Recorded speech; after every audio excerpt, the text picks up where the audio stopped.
we've spoken before about creativity, and I've read your books about creativity. You've written about creativity research, and you've also written about innovation. And I know that your work at the University of Birmingham is focused around innovation. So let me first of all start by asking you about your current research projects regarding creativity and regarding innovation. What is it that you're working on at the moment? Yeah, I have been working on a number 3 to 4 projects, and one of them is about more related to creativity, but actually still not mainly creativity, and which is about social innovation.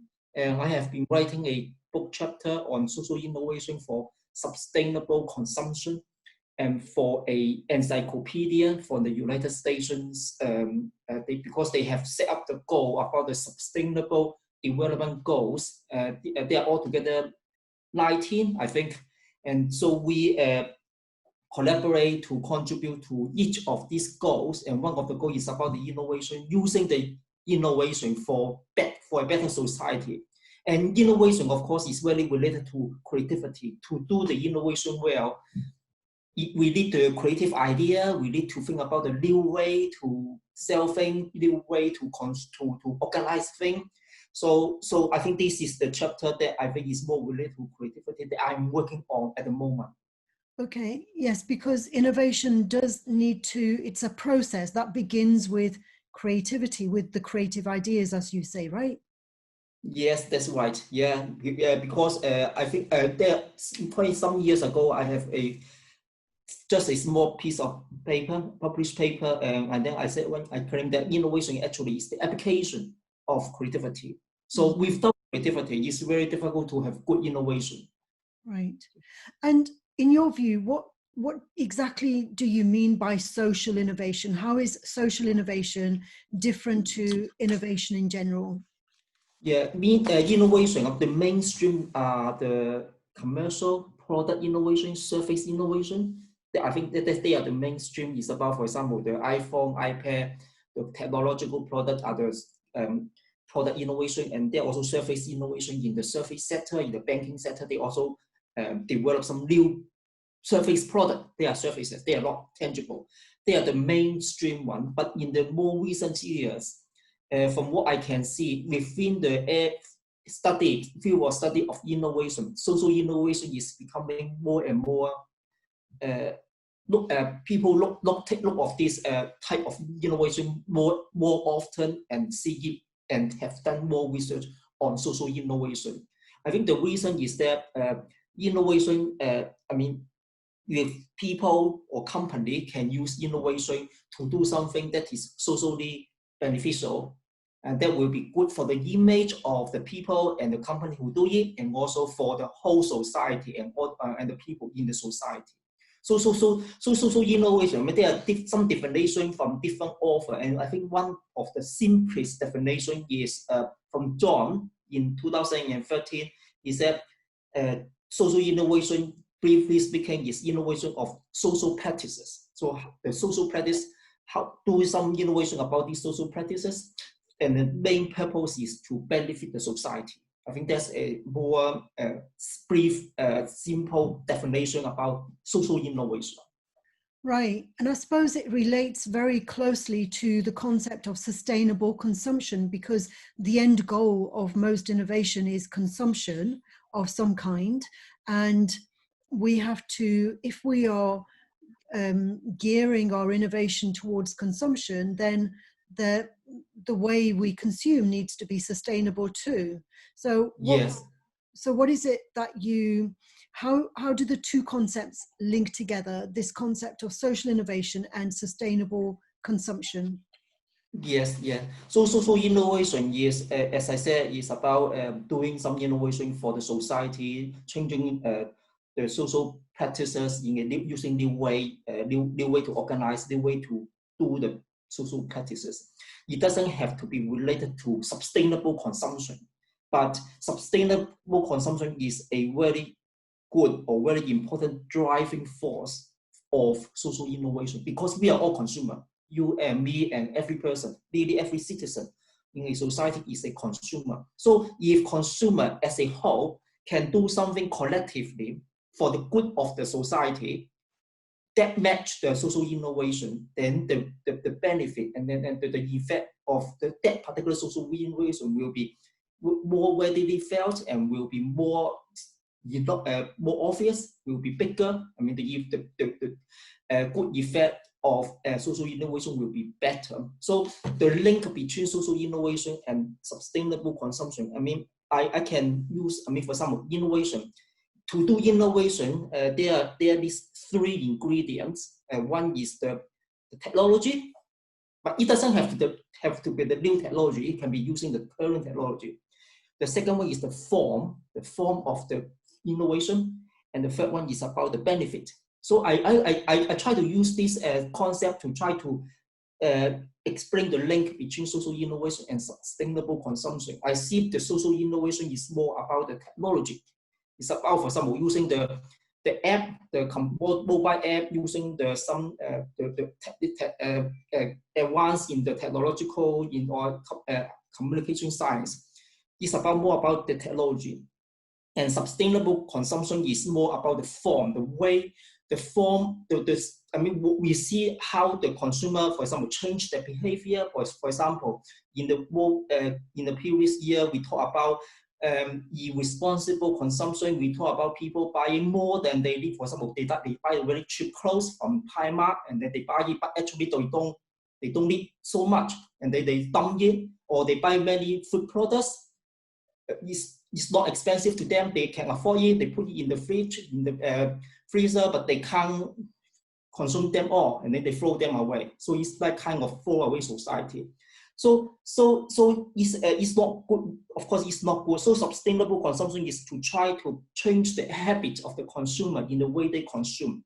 So I see the sustainable consumption like a form that we can see about, okay, from the consumer side, we can see how the consumer can change in a way that is beneficial to the society. So that is the form. And then the benefit obviously is if consumer can behave and consume more responsibly and more in a more sustainable way, that will be beneficial for the mankind, for the society, and also for the natural environment, for the earth. So that's the link between social innovation and sustainable consumption. One is the technology, another is the form. And then if they mix together well to do something together, the effect will be pretty enormous because of the sheer number of consumers in a society. Because as I said, everyone is a consumer. Really, everyone is a consumer. And this current pandemic, that has led to the emergence of very new ways of consuming. So, for example, we traveled much more than we needed to travel. And during the lockdown period of the last almost 5 months, people have not traveled unless it was absolutely necessary. So that has changed behavior. So maybe like that's an example of sustainable consumption, but that means that airline industries, tourism industries, they will need to think of very innovative ways of meeting the changing demands of the consumer, right? Yes, definitely. I mean, for the airline, for the airline industry, for the tourism industry, I think in the future they need to think about how to. Of course, they need to make the money. They need to make the profit. So they need people to travel, but they need to think about, for example, more sustainable travel. Thinking about they can maybe a bit higher in price, but but it's not like in the previous years before the pandemic. I mean, there's the budget airline and the people travel more than, I can't say more than they need, but they travel as like everyday practice, really everyday practice, and that has, of course, quite big, really big a bad effect on the natural environment, because airline, I mean, the emission, the air pollution, the global warming, it has a big effect. So I think it's quite strange or quite unexpected good side effect of the virus. I mean, why is nothing good? I mean, of course, it kill people and you force us to not to communicate with each other. But I think we can see this is one quite obvious good side effect of the virus. People travel less, and we see, for example, I heard from some people in China, and before the lockdown, Beijing, and there's the air pollution is very serious. I think it's quite a well-known fact that in the capital around Beijing is the air pollution is very serious. But because the virus, I mean, people travel less, not only the by air, but also by train, by car. So not suddenly, in just 1 or 2 months, and then you see the cleaner air, and that's a good for the people living there, for their good, and also for the feeling about themselves. So I think this is the good. But whether it is sustainable consumption, I'm not so sure. It depends. I mean, the behavioral change, is it forced? People are forced to change their behavior, not to travel by air, by car, whatever. Or because of this, then people may have a change in their attitude. Okay, we have the cleaner air now. We have the cleaner earth now because of this positive side effect of the lockdown. So they change their attitude. Okay, we haven't traveled for a few months. We can still survive. We are still okay, and that's good for the society, good for the earth. So if they change the attitude, they travel less in the long-term future. That's sustainable consumption. But if this behavior does not sustain, continue to the long-term future, then it's not sustainable consumption. It depends on the attitude, not so much on their current behavior. Well, this virus is, maybe the virus will be around for a few more months, maybe a few more years, but it's not the last virus. There will be other viruses like this one. And so we need to learn the lessons from this one so that we're prepared for the next virus that's going to emerge. Yeah, definitely. Because of this virus, I try to learn more about the history of virus. And I find actually about 100 years ago, there's a Spanish flu which killed even more people. And it sounds even bigger effect on the people than this one. So it sounds the virus, if this virus can be controlled, it doesn't mean we can continue to enjoy or whatever. It will come again, not necessarily this one, may be another new kind of virus in the future. So we need to be prepared, I mean, in terms of everything, not only the medical science, but also about our, for example, let's say, maybe we travel less, maybe we don't eat the live animals, or we behave better as a decent human being in order to reduce the chance of virus or make it or delay it.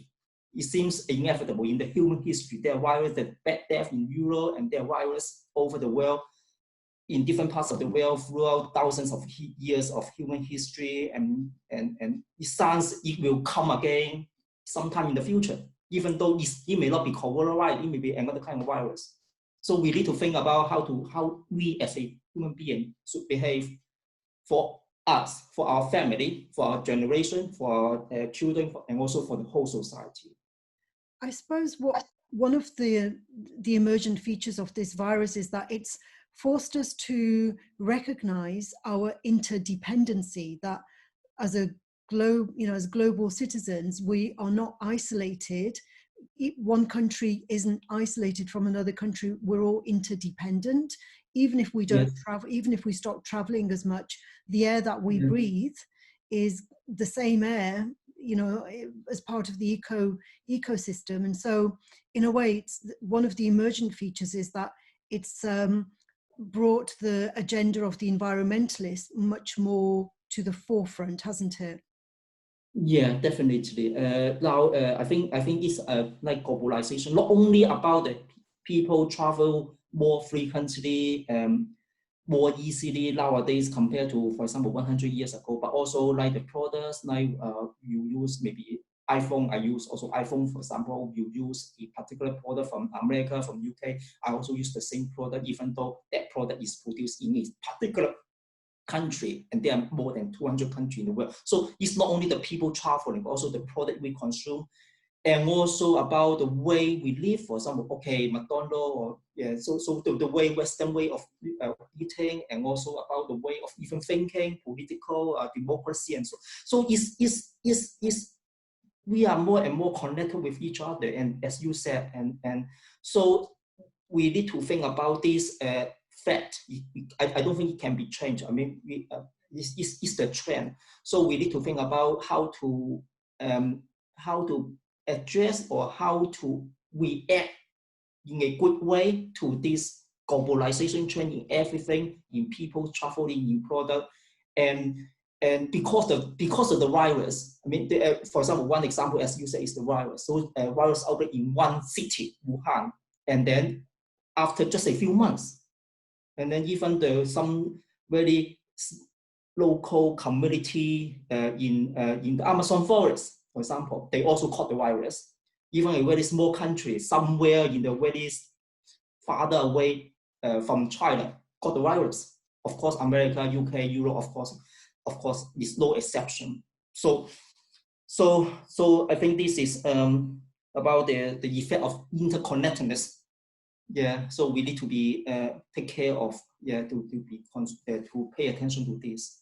Yes. Yeah, and again, it's to do with the complexity as well, isn't it? That sometimes people think about innovation as being almost like a linear process, that you start with an idea and then you implement the idea and then you think about the outcome. Whereas here we have to, when you talk about sustainable consumption, we're starting from the impact. What is the impact that we want to create? And then we're working backwards at creating that innovation based on the impact or the outcome that we desire.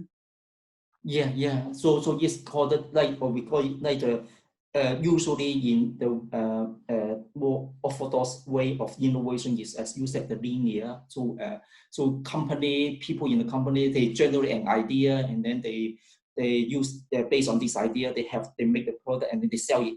But as you said, sometimes it doesn't one like that. It's the reverse one. We see that effect. Okay, we see the irresponsible consumption. Okay, we see the some effect of the globalization or the virus outbreak, and then we try to do innovation, develop some innovative product or innovative way of doing things in order to tackle that particular outcome. And for doing that innovation, we need the creativity. So it's a link between from backward, from the outcome, from, okay, we see that's the problem, and then we try to do some innovation. But in order to do innovation well, and then we try to find a way to using the creative thinking to create a new way to organize or to develop things or to behave or to consume. Yeah, so they link together, but in a reverse way. And a lot of innovation is based solely on our intellectual thinking. It's based on our cognitive creativity as opposed to the ecological context. And sometimes, innovative things, they are not, you talk again about sustainability, and sustainability to me implies an awareness of the bigger ecological environment rather than simply our thinking. Nature, what will the impact be on nature? And the laws of nature are sometimes they're very different to the way we think. Yeah, I think there's one good thing about more and more people and company pay more attention to social innovation and doing something for the social innovation. So you say it's about, so doing innovation, for example, the previous norm is about doing innovation for the benefit of the company, for example, Apple or Microsoft. But social innovation is doing innovation for the benefit of the society.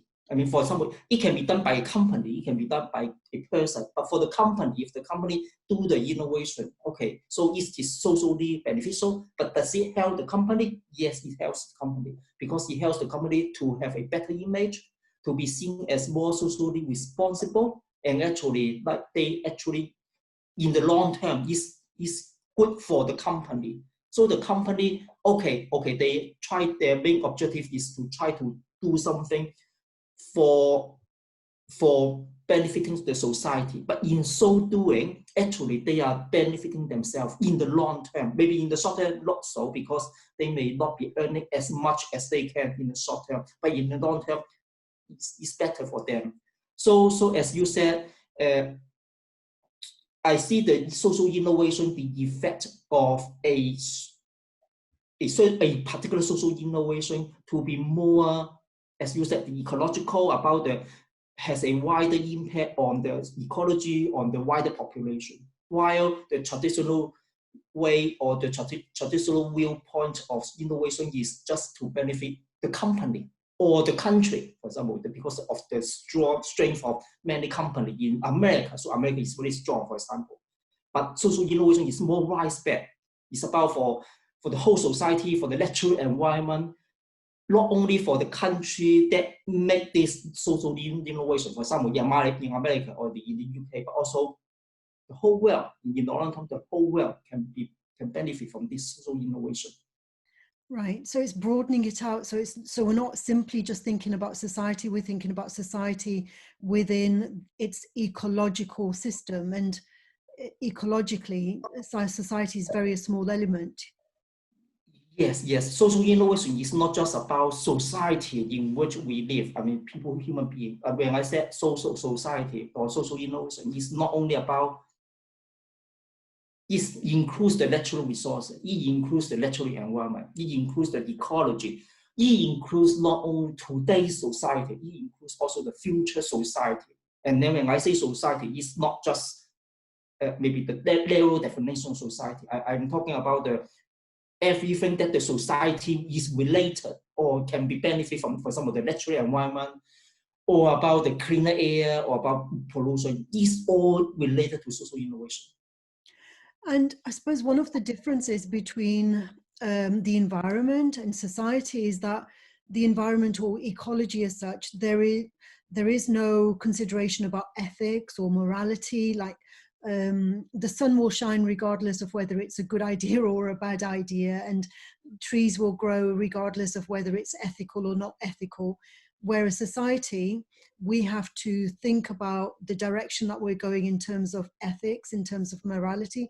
Is this a good direction for our evolution, or is this not so good? Is it harmful to our fellow citizens? I mean, to give you an example, it's about population. If there is overpopulation in terms of the resources that we have to feed the population, nature just kills off the excess, doesn't it? If there are too many deer, for example, those who don't have enough food will simply die out.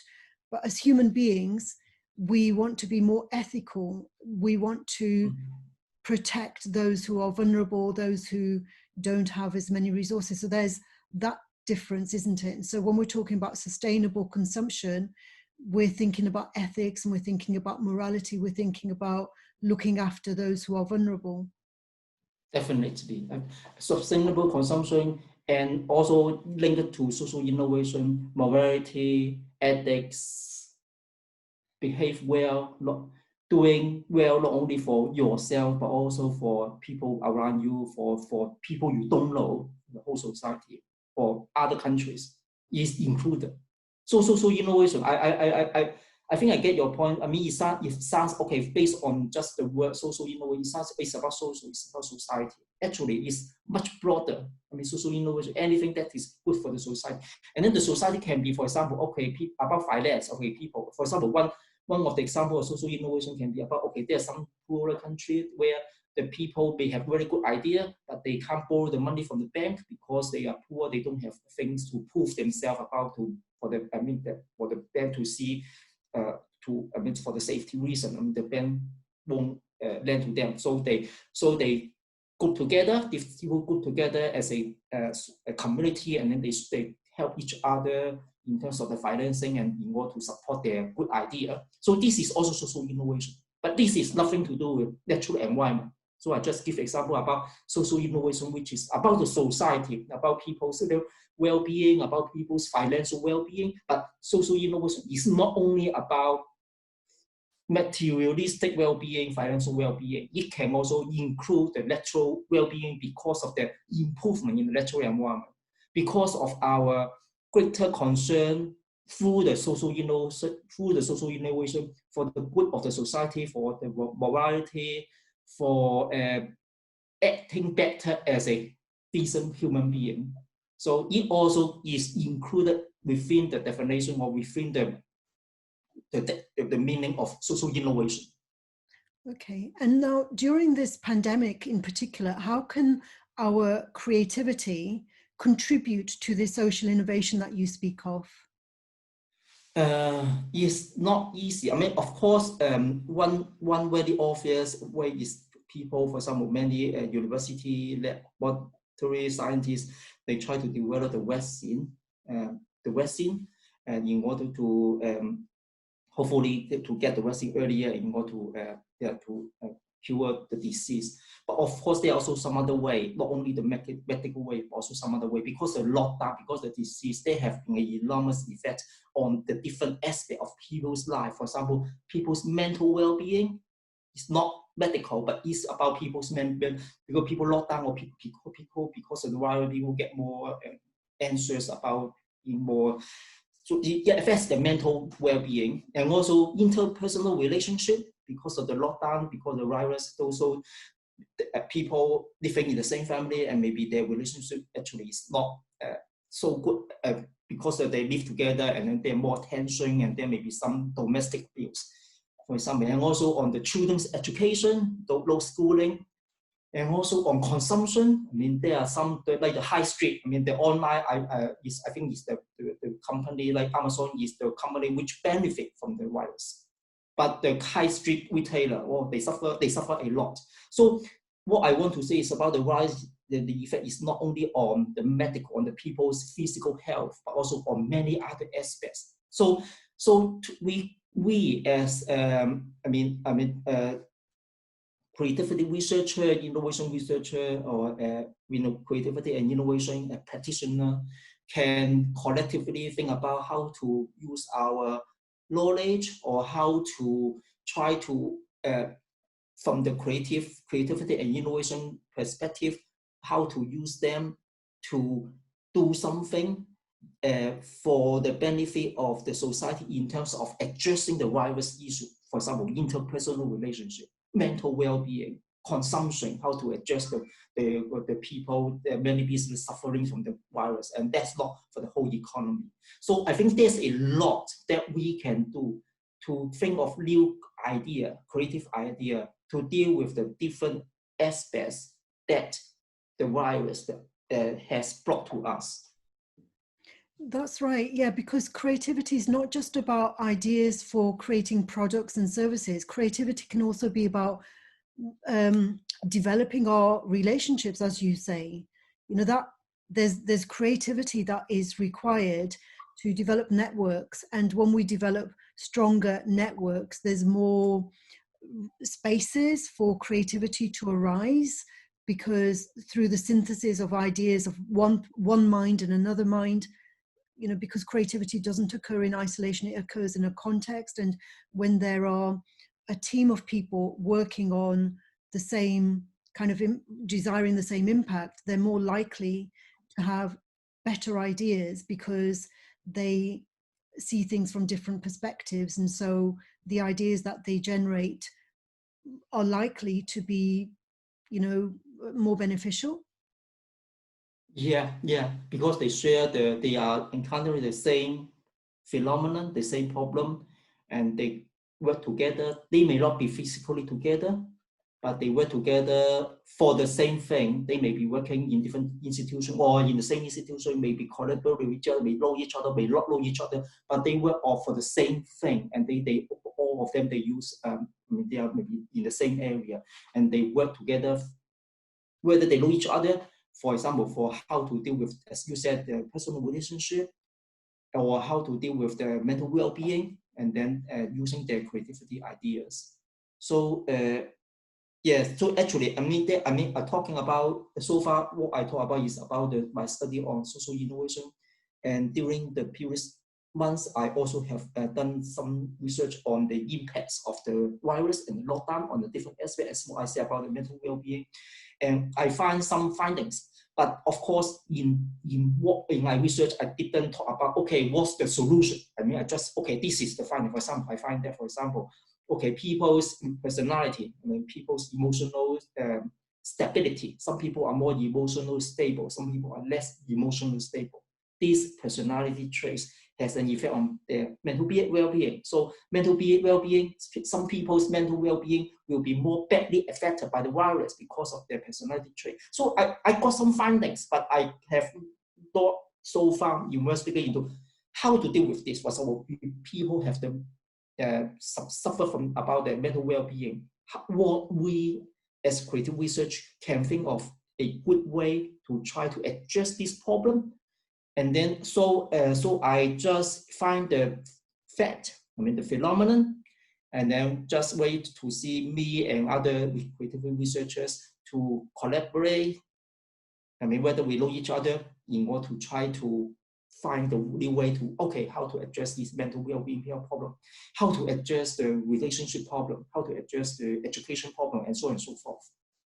And sometimes when you come together to respond to a question that you have, there's an emergence there. Ideas will emerge simply from the conversations and the collaboration that you have with each other. Sure, yeah, because we are share the same concern, we try to deal with the same problem. And of course, we can communicate, for example, online or offline, through a conference or through a kind of community, online or whatever, then of course the effect is even bigger. But if not, still we can share, for example, me here working here on the same project, and maybe another researcher in New Zealand maybe also working on the same project, and there is likely to be a way for me to know that, okay, this person in New Zealand is also doing something similar to mine, and then I can try to find a way about this person's research idea, research finding, and then we can collaborate. Ideally is really collaborate. If not, then we share each other by reading each other's information. And that helps because it's kind of like brainstorming to increase the chance to be able to find a solution, using the creativity to find a solution to deal with a particular problem. Okay, great. So Eric, just to sum up now then, what do you, just summing up, just wrapping up, how would you summarize your creativity research going forward in terms of the emergence and impact of it? What I plan to do is still the center, the focus is on innovation, but in relation to the creativity. So the next step is likely to be, I'm more interested, because in my previous year, my innovation research is more about product innovation, about innovation in a company, and this social innovation research this year is the first one it's first social innovation paper or research that I did, and then I find it good. I enjoy doing it because I feel the effect of social innovation is far bigger than just innovation for a single company. So in the future, I want to work more on social innovation, and also it's linked to the creativity, to do more research in this particular area. So hopefully next year or in the next 2 years, I can have another research result to share with you about social innovation, and it's linked to creativity. For example, maybe in my future research, maybe I can try to use the creativity theory concept and try to find the way to model something to link better, or about how to do social innovation even better, or increase the chance of success of social innovation through creativity. I think that's what I plan to do in the near future. Yeah. And I think that process of doing this research will transform you, because every learning that is deep learning always transforms us in some way. It transforms our perceptions, it transforms our thoughts and the way we behave in the world. Yes, sure. I see what I taught to you based on the book chapter I'm writing now is just the foundation. It's not something very sophisticated, but it serves as the foundation for me to do something more sophisticated, more high level in the future. Yes. Okay, brilliant. Well, thank you very much, Eric. I will speak with you as your research unfolds, and I look forward to speaking with you again very soon. Thank you for having me today. Yeah, nice to see you. Yeah, I hope you keep well. You look well. Thank you very much, Eric. Thank you. See you soon. See you. Bye for now. See you. Bye-bye. Bye-bye. Bye. Bye.